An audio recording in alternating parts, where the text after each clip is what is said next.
Bienvenue mes chers amis, voilà une nouvelle vidéo de tout ce qui concerne l'automatisme cardiaque. C'est quoi l'automatisme cardiaque? C'est la propriété de se dépolariser spontanément et rythmiquement, c'est-à-dire que le myocarde possède des cellules musculaires cardiaques appelées cardiomyocytes ayant la propriété de produire une activité électrique répétitive spontanée et l'ensemble de ces cellules forment le tissu nodal qui produit des impulsions électriques entraînant une contraction de myocarde. Et la majorité des cellules du tissu nodal peuvent générer l'automatisme cardiaque, mais bien sûr le plus rapide impose son rythme. Voilà la disposition anatomique du tissu nodal.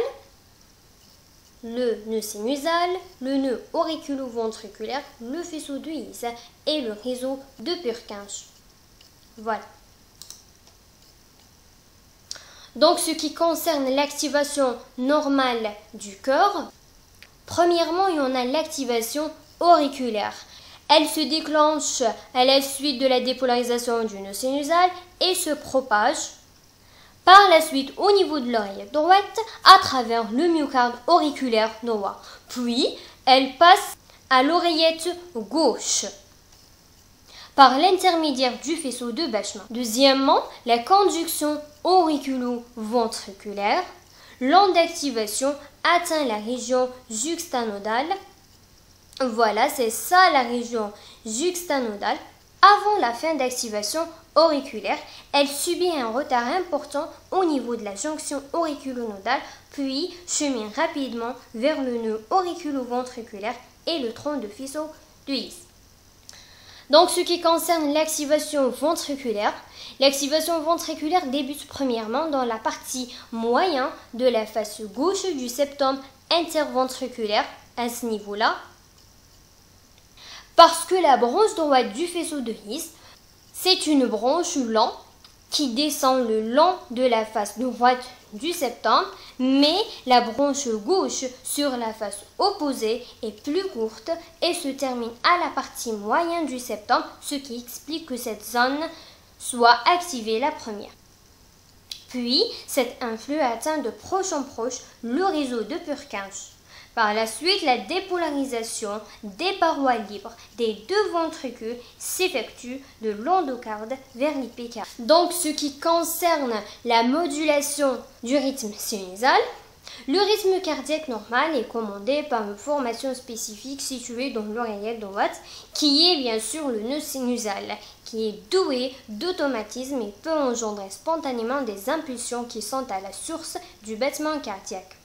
Ce dernier est soumis à une double commande, une commande intrinsèque et l'autre extrinsèque. Ce qui concerne la commande intrinsèque, premièrement, en un point spécifique du tissu nodal, il y a des modifications spontanées et rythmées de la perméabilité membranaire donnant naissance à une onde de dépolarisation rythmée et par la suite, cette onde potentielle va se propager dans tout le tissu nodal. Et ce qui concerne la commande extrinsèque, c'est le système nerveux autonome, c'est-à-dire que le cœur reçoit deux nerfs à action opposée, qui sont le nerf parasympathique du système cardio-inhibiteur et le nerf sympathique du système cardio-accélérateur. On débute premièrement par les actions du système sympathique. Il a un effet chronotrope positif. C'est-à-dire, il accélère la fréquence cardiaque et diminue la durée de diastole. Il augmente aussi la force de contraction de myocarde, c'est-à-dire c'est l'effet inotrope positif. Il augmente la vitesse de conduction et c'est l'effet de rhomotrope positif. Il augmente aussi l'excitabilité du corps et c'est l'effet batmotrope positif. Et le neurotransmetteur spécifique du système nerveux sympathique dans ce cas-là est la noradrénaline.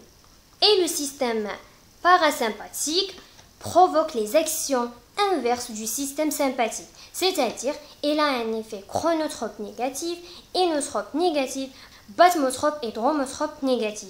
Et son médiateur chimique, c'est l'acétylcholine. Notez bien que l'automatisme intrinsèque assure à lui seul un rythme sinusal de 120 à 140 battements par minute.